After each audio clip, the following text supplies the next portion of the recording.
Hey guys, it's Sierra from Rose Gold Beauty Channel, where we talk about all things beauty, spirituality, entrepreneurship, mindset shifting, and just becoming the best versions of yourselves.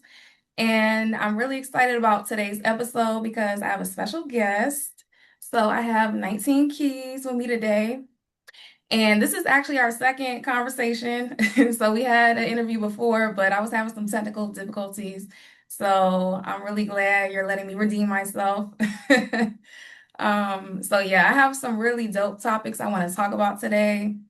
But yeah, 19 Keys, if you don't know, he is like a thought leader, just a voice for the people, really, a great role model.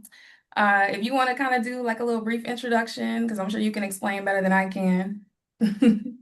I go by 19 Keys. I'm a global thought leader. I've traveled 15 plus countries lecturing on topics that range from economics, cognition, right? The way that we think, the way that we perceive, critical thinking skills, especially in this particular age. A technologist who often speaks about AI and futurism and essentially getting the culture ready for what's to come so that we can have a free future. um, we also speak on Black culture, politics, and liberation theory. You understand me? Systems and frameworks that allow people to free themselves. And as we travel around and as we're teaching, our goal ultimately is to produce a level of sovereignty, right, within the average mind, the average thinker in the world. And so, as a futurist, as a thought leader, as somebody who has a global media company, right, my job has always just been to free the minds of the people. Yes, love that. And I think it's like really important to have these conversations because I feel like a lot of people are starting to wake up now. So I'm kind of the same way. Like I've kind of been on this journey for a while and I kind of kept it to myself for a while, but now I just been feeling like I've been having a calling to talk about it more and try to help other people understand things. And I learned a lot from you. So that's why this is like just really dope. It's like a full circle moment for me. But yeah, so I want this to be kind of organic where we just kind of like go with the flow, but I do have some topics like on my phone so I can make sure Okay. I kind of cover everything. So I guess we could just jump right into it. So first, let's just start with what is the biggest lie society has sold our generation? The biggest lie that society has sold our generation. Mm. There's so many lies to think about. Right? Feel like everything we've been taught has been a lie.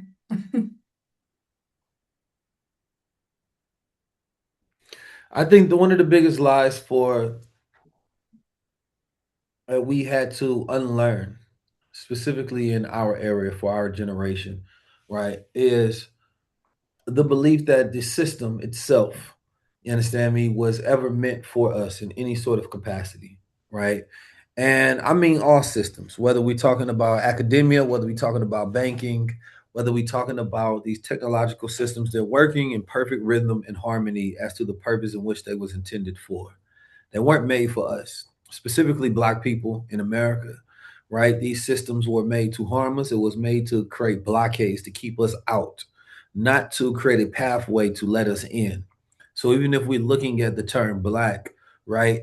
Black, the reason that Black people have to fight for rights consistently because we don't have under the term of Blackness, it is not assumed that you have human rights, right? So therefore, you must fight for civil rights, right? And that doesn't really make sense when you really think about it. Why do we have to constantly fight for a right?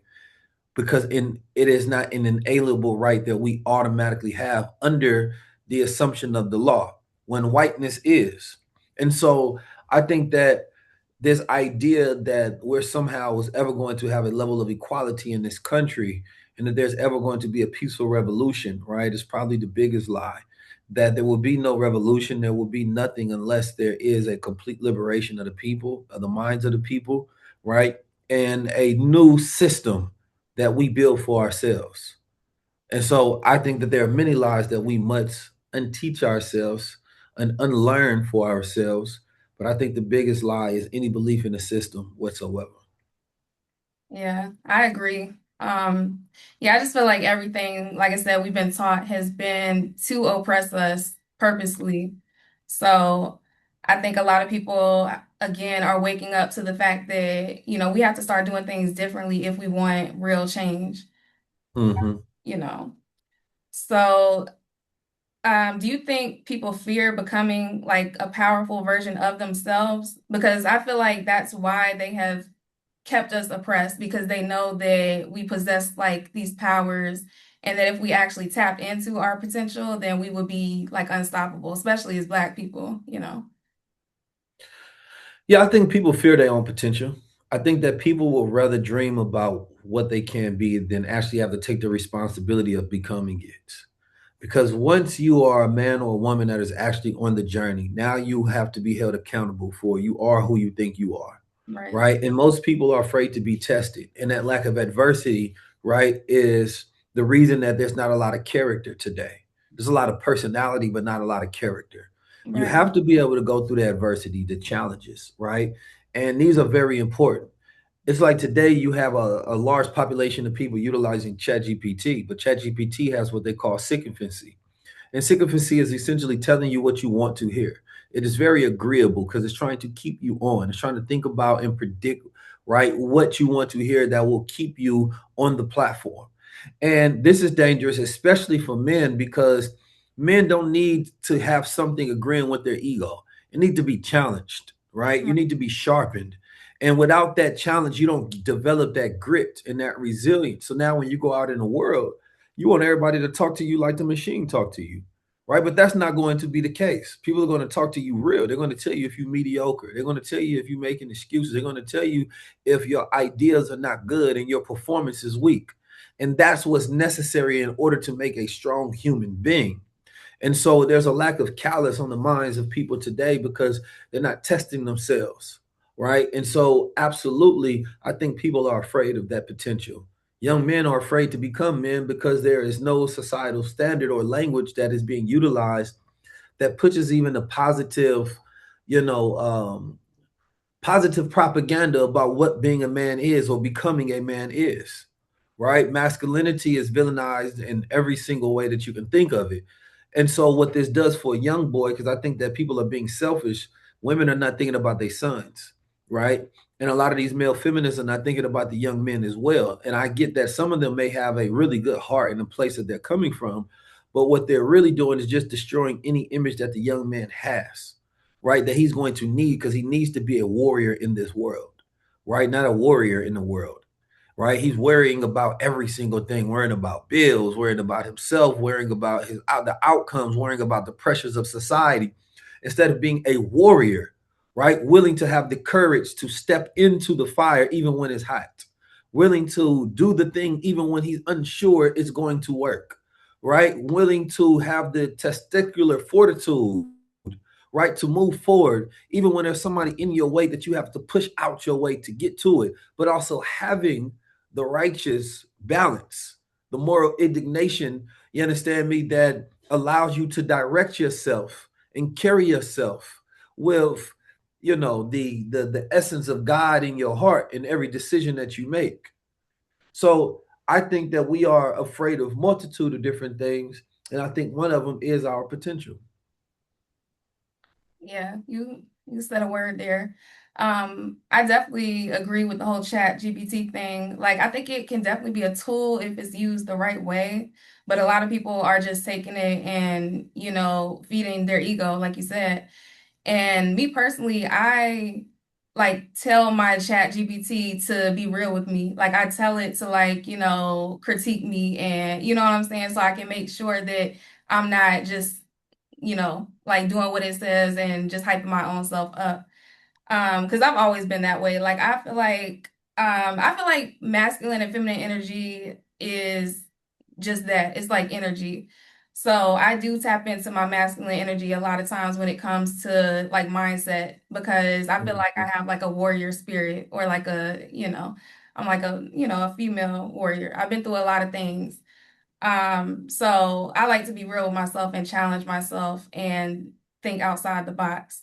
And that's why I asked that about the potential thing, because I feel like that was something that I personally had struggled with, like not wanting to really own up to my potential. Because I would dream about all these things that I wanted to do, but was scared to act on it. And even this interview, like I kept psyching myself out, like, so just pushing myself, like we have to really become the people that we see in our minds and stop playing small. So I think it's important for people to tap into their true potential. Like we can really be gods, we can create the life that we want. Okay, so 100%. I feel like Um, oh, I did want to get into this because I know like you were working on like music and everything, and I got a chance to listen to your album and it was dope. Okay, thank you. So I'm really into like conscious music and like conscious rap and all the things or whatever. And I feel like, you know, um, I don't know, I just feel like music programs people's minds, and that's been literally like a weapon against like the Black community, because they purposely put a bunch of toxic things in the music. And we do have some conscious rappers, but they don't play them on the radio and like all the things like that. So I Mhm. think it's important for us to start getting the word out there. So do you think like music really controls people? Yeah, I think music is the biggest form of manipulation and control. It's the most powerful drug, the most powerful weapon, the most inducing and hypnotizing form, right, of power that we have. It music is a universal thing, right? You can't when you're listening to music, you're not just listening through your ears, you're listening through your body. There's a resonance, right, that goes throughout your whole entire body. As we listen to music, right, whether it is the drum call that can enhance our heart rate and put us into a particular type of spirit, which has been something that has been around for right a long time as human history is concerned. We have always utilized the drums in ceremony. We have always even intook spirits during those ceremonies to invoke people with an out of body experience, right? We also have music that is calming and is a sort of replication of nature, right? We have sounds that are like 432 hertz that are the frequency of the earth, right? Or we have disruptive sounds that we could listen to. Music comes in so many different forms, from Beethoven to Tupac. You understand me? It's like the type of music that we listen to says a lot about who we are in the states that we are entrained into, right? And so music is a very powerful thing, and we should be careful about what we listen to, or at least be aware and conscious of when we're listening to music, because any music can be conscious music, right? If you're conscious of what the music is doing to you. How conscious are you, right, in your own state of awareness as you're listening to music? Do you know if the music is making you more aggressive? So you listening to gangster music and drill music, then you in the house with your lady, right? And you don't realize that you have a short temper now, right? Or are you aware of that? And so you decompress before you go in that because you have a level of awareness and interpersonal intelligence to understand, right, when things are affecting you and how they're affecting others. So I think that we actually need to put a lot more agency right on ourselves to develop more interpersonal intelligence, greater self-awareness, right, and higher levels of consciousness. Now, I will say as we develop these higher levels of consciousness, our musical taste sometimes changes, right? There's certain things we don't want to listen to anymore because we're in such a state of peace that this erratic music that we listen to irritates our spirit, right? And so you have to allow yourself to elevate, right? And that is the important thing. It's like praying over food, that you enhance the vibration of whatever food that you're eating, even if it's not the healthiest food, right? It is important to be in a good mood and a good vibrational state.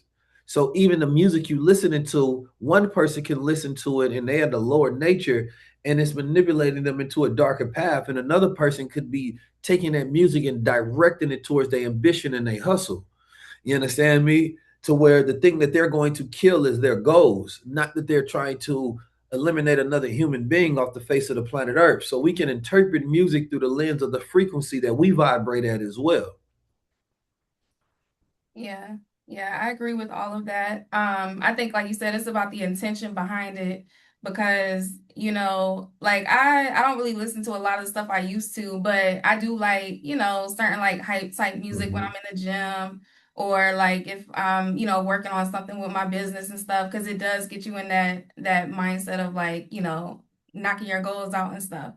But when it Yeah, you need comes to that frequency. You need that. It's okay to listen to, you know, what they call what's it called, non secular music or like whatever. secular, yeah, Secular music. It's okay to listen to the music sometimes. It's just be aware, the right? It's the same intention, thing as like nobody is eating healthy 100% of the time, but do you know what it's doing to your body? Do you know how to detox it, right? And then right, again, I do believe in the power of prayer. I do believe in the power of intention, right? That we have the ability to affect our biological processes based on what we're actually thinking.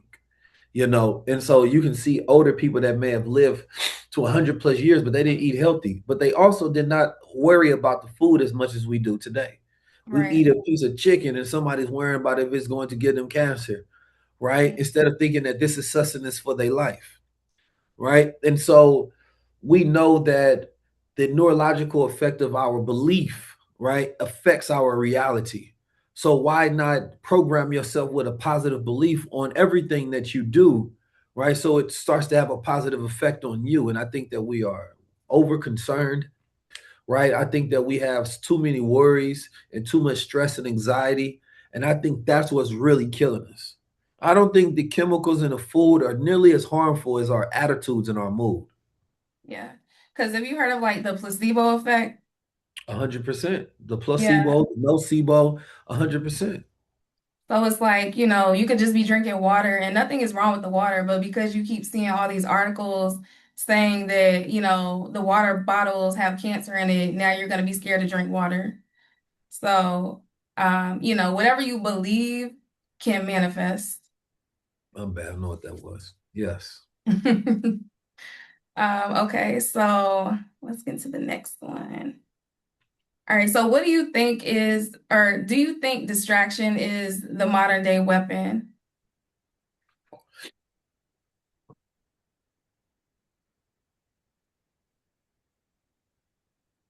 Because I know you said we worry a lot, but we're also very distracted with a lot. Distracted people are poor people. Focused people are rich people, right? When you're distracted, you don't have the ability to actually attract, magnify, and possess the things that you want, right? Your nervous system is dysregulated. You're in a constant state of searching for the next thing, right? Your brain is in this state of dopamine loop, right? You're looking for something novel all the time. Oh, what's this hot thing? Oh, what's this? Or what's this? Your brain can never focus, right? You can never develop a skill or become a true expert at anything. So you're not increasing your value over time. You can't manage your steps, right? To where, let's say, you have a long term plan.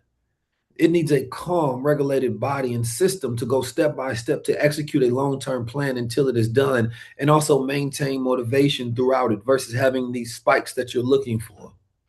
And so when we're distracted, we're constantly being pulled, and distraction is a sin, right? Because the word sin, it means to be off target. So if we have a focus and we are focused, that means we're being intentional. But we're distracted, it's making us off target. So now we can't hit our goal. Now we can't do the thing that we want to because our distractions in our lives is constantly pulling our consciousness to be stuck in our peripheral vision instead of focusing on what's in front of us.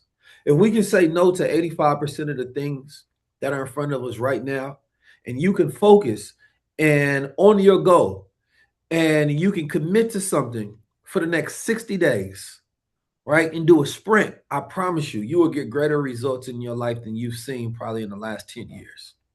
Yeah, But how many people can focus 100% on one thing?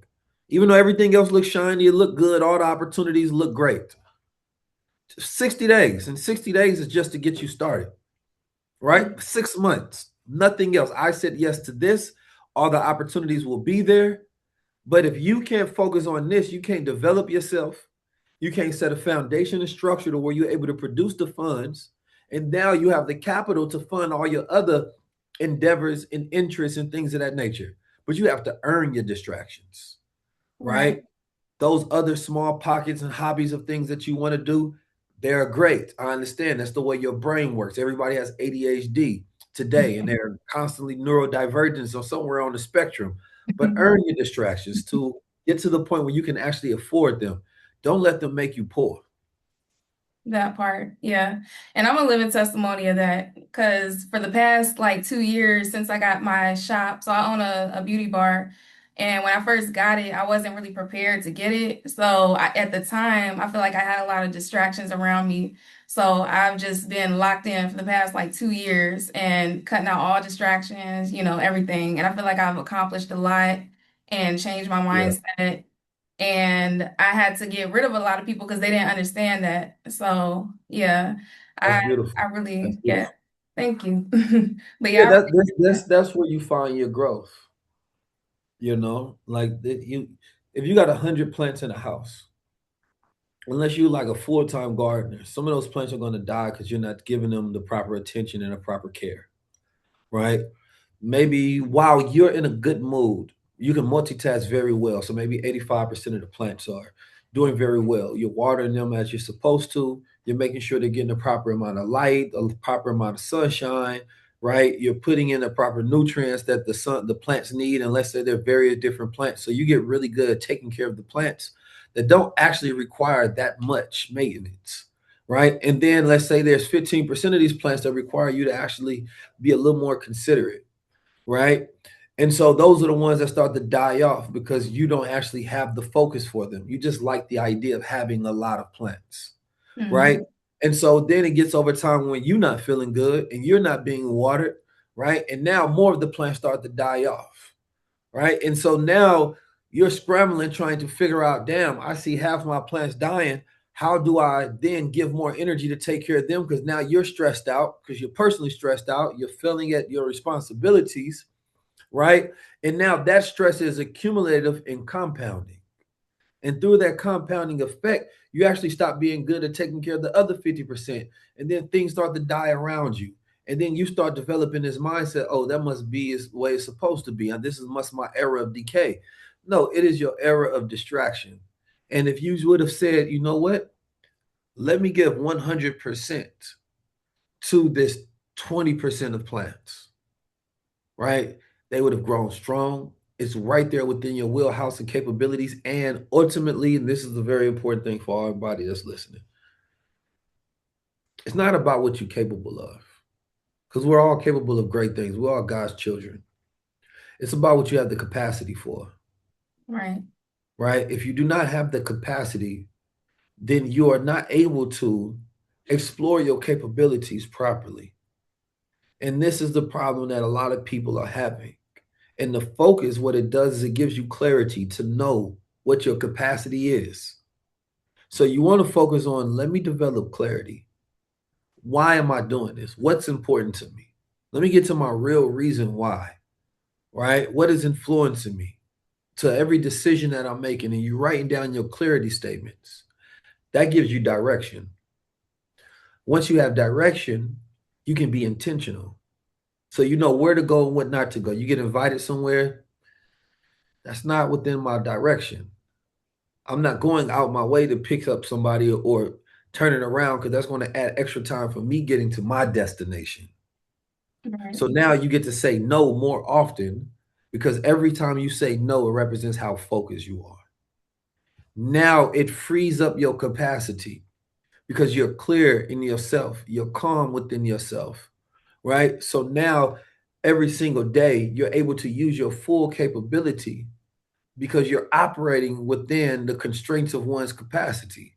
And you never let yourself go over to 100%. Similar to when we eat, we shouldn't get 100% full, maybe 80% at best. But it's like the battery on our phone, we should not let it die to 100%, right? It gets down to 10%, 20%. We need to plug it up. There's an alarm. But some people go past that. They get a little sick, they get a little tired, they start coughing, wheezing, right? They start getting burnt out more often, right? They start getting bloated within the body. They start overeating. Multitude of different happens that are signs that are telling you you need to rest. You need to relax. You need to go back, reset, and increase your capacity before you try to utilize your capabilities. And that's where we are at this time in society as human beings. We need to focus on increasing our capacity, but first getting clarity. Love that.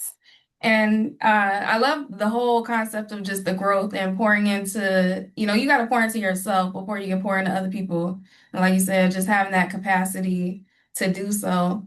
And that's really what my brand is about, is it's all about growth. So just a little shameless plug. It's rose gold beauty. So it actually comes from the Tupac quote, the rose that grew from Okay. concrete. So Yeah. yeah, you bloom wherever you're planted. So I'm just all about that. Like, you know, you got to take care of yourself. You got to take care of everything around you if you want it to actually flourish and grow. Mm. Okay, so next question. So it's to piggyback off of the whole distraction thing. Why do you think people are like so disconnected from themselves right now? Mm.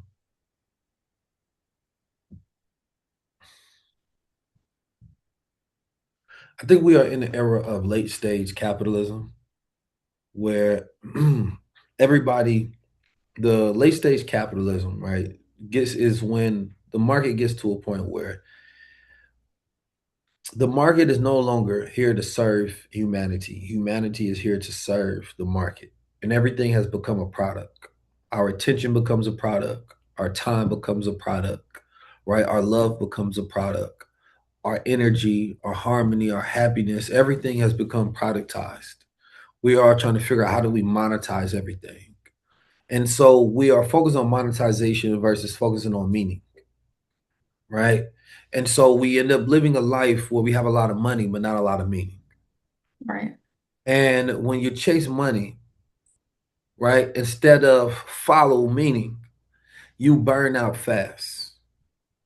And you get to a point where you've made a lot of money, but you don't know who you are right, because you didn't spend the time exploring self, developing self awareness, doing the thing that allows you to follow one's heart because you're following the money. Money will lead you away from yourself, right? And so I think there are a lot of people who have not had the opportunity to explore themselves, who don't even have a cognitive awareness of the way their mind works and thinks, right? Are you somebody that is a linear thinker? Are you a non-linear thinker? Right? Can you recognize patterns? Are you twice gifted? We have a society that has been preparing us to go into a workplace, a labor industry, right? They haven't been focused on are we living in harmony? We have been focused on are we living in balance? And see, balance on the outside seems great, right? But it's really harmony because if you're in a relationship, you want harmony more than you want balance. Balance is two equal parts. You understand me on the same footing, right? Harmony is unequal parts, right? Able to live and flow with each other. And as human beings, we're not all equal in our distribution of talent, gift, resources, energy, status, class, money. So, how do we live in harmony even though we have these inequalities that exist in between us? When we look at a band, they are harmony that's able to make music, the synchronization of different vibrations and different frequencies, and human beings are the same way. But if it was balanced, then that means that the singer and the drummer needs to get the same amount of time and same amount of recognition. You right, understand me? It don't work like that. That's like Tito and Michael Jackson fighting on stage. There has to be harmony, right? And so I think it's because we have a society that's been chasing money instead of meaning and balance instead of harmony, right? That they don't have any in their actual lives. And when we take a step back and we ask ourselves, you know, are we living a life of meaning? Is this thing really aligned with who I am and the way my mind works? Right? Is it aligned with my values? Because that's the first place you want to start. Write down your values, write down your ethics. You understand me? And then make decisions from that place to say that, okay, well, this is not aligned with my beliefs, so therefore I won't do it. This is aligned with my beliefs, therefore I will do it. And every decision that you make on this side of the paper versus that side of the paper will allow you to live a life that increases the fulfillment of your life. So now the quality of your life is better. You can have less but feel more fulfilled, or you can have more and feel empty, right? And I know men right now, because they have no meaning in their life, they will get a lot of money, right? But they will be empty. They will become shells. And then they will spend so much of the money and so much of their life trying to get themselves back, Right. right? When you can start off with it, because who needs to be a billionaire? What are you chasing? What are you going for? What is it all for? What are you doing? Yeah. Why? Because some white man got it? You seen somebody else with it? Do you really want to trade that person's heart? Do you want to trade that person's spirit? Do you want to trade with that person's soul? I wouldn't think so. But they gave up those things to get what they have, and now you want it. You want a fool's gold journey. And so you have to focus on the meaning, because then when you focus on that and you develop into full self, now when you have the money don't have you, doesn't control you, it doesn't master you. And you're not afraid to get as much wealth and resources as possible, because you have developed such a good character and a self-awareness that you know what you would do with the resources. You're going to do something meaningful. Yes, talk about it. I love all of that because I feel like right now everybody is chasing money. They're chasing status, they're chasing fame, they're chasing just all the things that looks good on paper, that looks good on social media. And like you said, once you get it, you feel empty. So if you haven't did that actual internal work to, know who you really are with or without the money, then whenever you get it, it's not gonna, mean anything to you. That's So right. so You have to yeah. know who you are before you get it. There's a lot of lames and losers and suckers and busters that get a lot of money, and then the money start changing them. Hmm. Money start changing them. No, money is, if money is only supposed to be a magnifying glass to the person that you are. So now you can afford to be your full self in a lot of ways, right? There's some people dressing the way they dress right now because they can't afford the things that they really want that align with their higher taste, right? There are some people in environments right now driving a certain car or speaking to people a certain way, accepting certain disrespect or giving certain respect because they're not in a status to where they feel like they can be their true self, to say their true thoughts, right? And so when you get money, you start to feel like you can afford more of yourself. Oh, I can dress the way I want to, talk the way I want to, speak how I want to speak, do what I want to do, right? Because you're no longer in survival mode. And so it's a wonderful thing when a person gains the money, right? Because it puts a mirror to yourself. This is you for real, you know? Or this is not you, and you're putting on this facade and you're not being yourself now that you have it. Get back to your true self. So everybody has a different journey when it comes to wealth, when it comes to riches, right? And I think if you start being grounded first, you don't lose yourself when you get it. Yeah, and I think it's important for, people in power to have like, good character. Like you said, like people work for everything but their character. So, I think we just need more leaders who are doing the work internally and, trying to change for the better that actually get the money so we can actually start making real change. Because I feel like, obviously the leaders we have currently are not for us. So, it's really just corrupt. So yeah, I'm Mm. excited about the shift because I feel like it has been a shift and a lot of the masses are awakening and we just need more people who have good mindsets to actually have the money. So yeah. 100%. And I seen like a little bit of the interview you did, I think with Nick Cannon, and I think you had said something about how like you could be rich but not wealthy or something like that, or how it's a Oh, for difference. sure. And I agree with that. I feel like it's a lot of rich people, but they're not wealthy, like in spirit. They're not rich in spirit or. So yeah. Okay. So next question. How long do we got? Because I don't want to hold you too long. Oh, it's on you. We can go a couple more. Okay. All right. So let's let's get into the topics. I know everybody loves men and women. Okay, so this is a question I personally want to know. What do you think makes a woman stand out beyond beauty? Character, you Okay, know. What is your character like? Who are you when nobody is looking?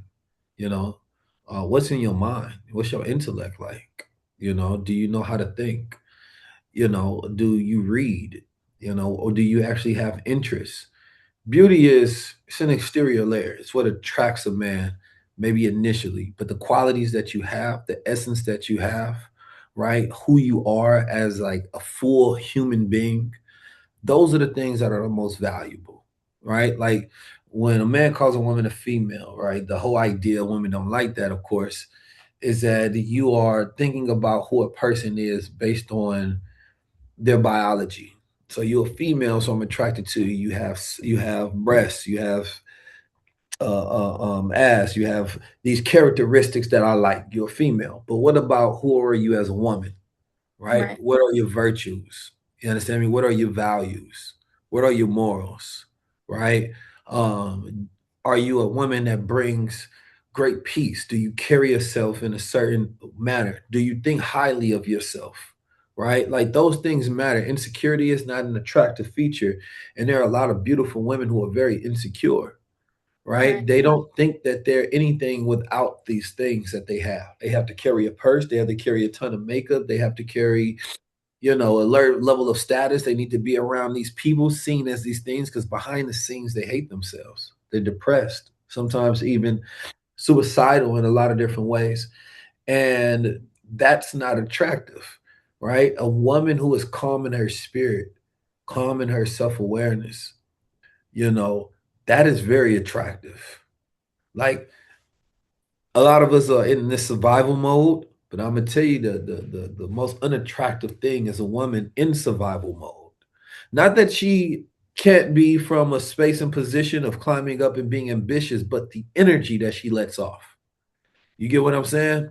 Because it is a desperate energy, and the feminine energy, when it is calm and relaxed and poised, and allowing things to come to it and sure of itself and confidence of the next thing and not chasing anything. And it doesn't matter what her financial status is, but she walks in like she's worth $1 billion, that she knows that she is a goddess. It is a different essence in the way that she moves, she walks, she talks. Like that's the true attraction. Be calm in your spirit as a woman in your essence of knowing who you are on a deep level, right? And the more you know yourself, the more men want to know you. talk about it. Yes. Yeah, that was all of that, because I know firsthand, like I've been in survival mode, and when I was in that space, I didn't feel like the highest version of myself, and I felt like, the people and the things I was attracting reflected that at that time. So yeah, that's real, and I think we need to hear that. Like women need to hear that coming straight from a man, you know. So yeah, that's really good. And what do you think, as far as a man's perspective, like what do you think that is missing from our men that women need, Most likely, the one thing that's missing from men that women need is manhood. Right. Full stop.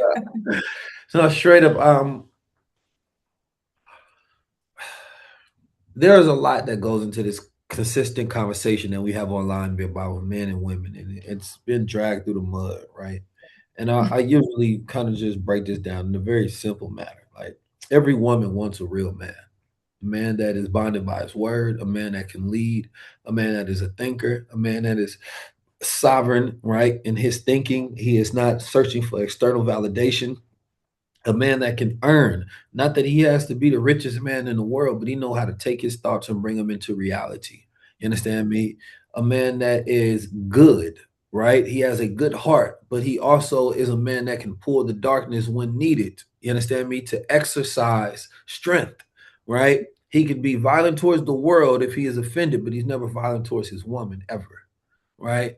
And so he is a man that is able to play within that light and that dark. And I think what we find in society today is that society is pushing men to be completely in their light with no power over their darkness to wield when necessary, like a warrior, right? And or they're too much in their dark, right? With no balance or harmony with their light whatsoever that they can carry. And so I think ultimately it's like this it's like the warrior in the garden.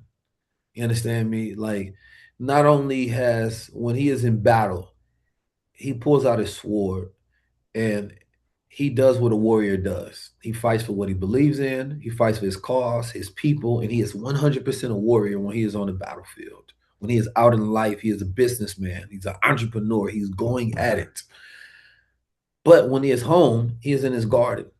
Understand me? That's when he could be in somewhat of his softness. That's when he can relax and take off his armor and be himself, right? That's when he can care about life. That's when he can have a philosophy towards things and a tenderness towards things and elements, and he can have an understanding and appreciation of life. And I think that lack of harmony and duality in men today is what's missing because society is either pushing one or the other when really it's the duality, it's the harmony, you understand me, that is what needs to exist, the light and the dark. So we talk a lot about masculinity and femininity, and I think the conversation really needs to be somewhat about the light and the dark duality that exists within man. Yes. And that's kind of what I was saying as far as like masculine and feminine energy. Like we all possess masculine and feminine energy, but it's just knowing like when to tap into, what energy is needed at the time and not to like overstep it. Because a lot of, the women right now are in their masculine energy and a lot of the men are in their feminine energy. So, Yeah, I think it needs to be. I think we have a homosocial society, right? And homosocial is not homosexual. Homosocial is saying that like women are performing for other women and men are performing for other men, right? This younger generation of women know more about what women want than they know what men want. And the younger men know what other men think, right, that women want, but they're getting all their advice from other men. They know more about what other men want than what they know women want. And so the algorithm, right, as we talk about masculine agenda or feminine agenda, is really the algorithm's agenda, right? Because these are not things that conversations that we're having in real life in society that are popping up when we are around each other. No, we're taking conversations from the algorithm and having those in real life, and they're having real life consequence. When women were going through a bulimic era, like early, I think it was like in the 90s or late 2000s, right? Where there was a lot of anorexia and there was these unrealistic expectations of women's bodies, right? And like the model industry and things of that nature. There was not something that men wanted. We did not want to see extremely, right, skinny women, right? So it wasn't that they were doing it for the male gaze, right? They were doing it for the industry, right? They were doing it, and a lot of these things they were doing it sometimes for other women because you may be in spaces where you're being judged, right, off your body, and then you developing body dysphoria, right? And so what happened is that when you have number one capitalism in this environment as well, and now women are seeing their bodies as tools that they can use to manufacture income, right? I seen a young lady the other day. She does OnlyFans, and she was crying online because she said, "I can't wait till I can stop this.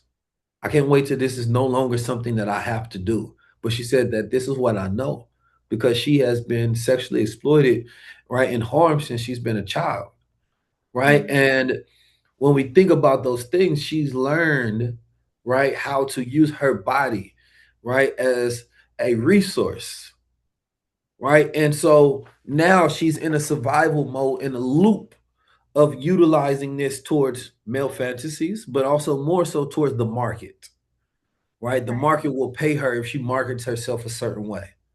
And then going back to the homosocial thing, it's like with men, I think, and women have it very bad when we have these conversations. Who are we trying to who are we trying to gain status from or approval from? right? When a woman is talking a certain way, they're gonna be like, she's speaking like the girly. She's not going against the girl code, right? When the male says certain things, he's not going against the bro code. Because when a woman says something that placates to men, she's a pick me. And when a man says something that placates to a woman, right, he's a simp. And so socially, right, you're being um you're being, what's the word I'm looking for? Punished. You understand me? Even for seeking or validating or moving your thoughts and ideas. I'm trying to say this in a simpler way towards the opposite sex. So if I'm speaking towards women and I'm thinking about the women audience when I'm talking, oh, he sound like a simp. You understand me? If it were a girl, you speaking towards the man, right? Sound like a pick me. But what's wrong with that? Or am I just speaking truth? And the truth is not picking sides. The truth is actually holding both sides. And I'm one of the most rarest intelligence on the planet is the ability to hold both sides while also holding a truth in the middle.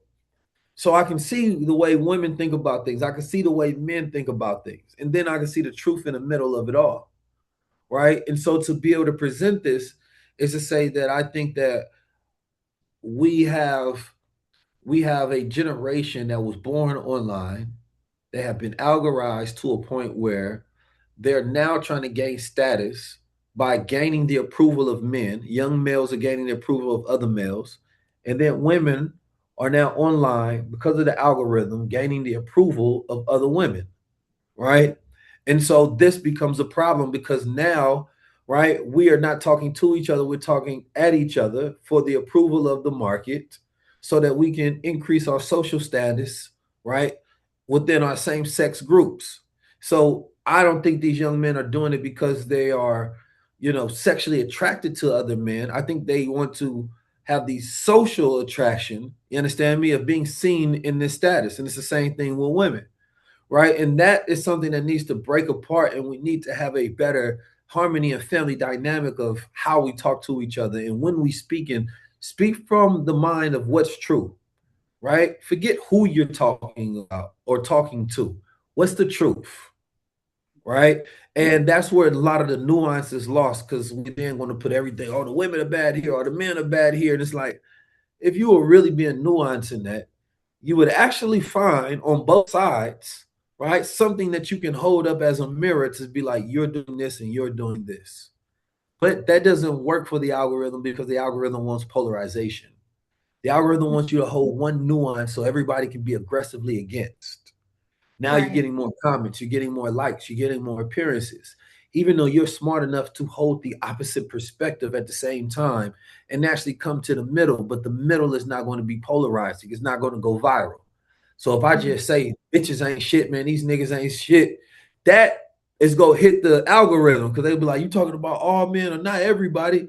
And if you hold that opinion very hard, you will climb up the charts. But it does nothing for society, but it may be really good for your pockets. Yeah, it just furthers the division, you know. So yeah, I think we just need to come together on one, level and understand both sides because it's like yin and yang. You gotta have both sides, to complete it and Yeah, make it I don't know whole. if that's going to happen anytime soon. I think it's going to happen only in pockets. Yeah, It's like you find your tribe of people who think like you and build your community. That's probably the best you're going to get. But social media will not be healthy anytime soon. yeah. Social That's media why I will feel like be toxic this for a is very like long time. my part in like pushing this onto my algorithm, I feel like if we get enough people like in different areas, different spaces, then that's how you can start that ripple effect Or you because just create your own spaces. and just stay in your own I am bubble. optimistic, revolutionarily optimistic about life, but I'm also realistic, right? And so when we look at social media, if we don't own it, we don't control it. And anything that happens on social media is kind of like having a revolution inside the matrix, right? Doesn't matter how great the revolution is inside the matrix, you're inside the matrix, Right. right? It is all controlled opposition, is what they allow. The only revolution that can happen is outside of it. We need to be in real life spaces, communicating, connecting, and rebuilding with each other. That's what I look at as real. Social media is for money and messaging.